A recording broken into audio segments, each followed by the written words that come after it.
Oops! Andito na naman si Uncle Tax. Kain po tayo. Masarap yung ulam namin. Masasabi kong kalasa. Ano? Binuksan mo muna yung pagkain mo bago ka nag-video. Ulit-ulit. Kain po tayo. Sa labas. Yosi. May laing pa. Adobong manok. Kaya masasabi kong kalasa. Kakainom natin ang laing.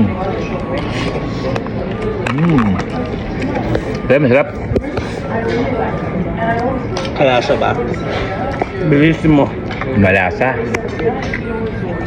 Dahil break time namin, kasasarap ng pagkain namin. Nakukulta na nga kami sa pag-aaral pero ayos lang at yung ulam ay kalasa. Medyo hilaw pa, pero malasa.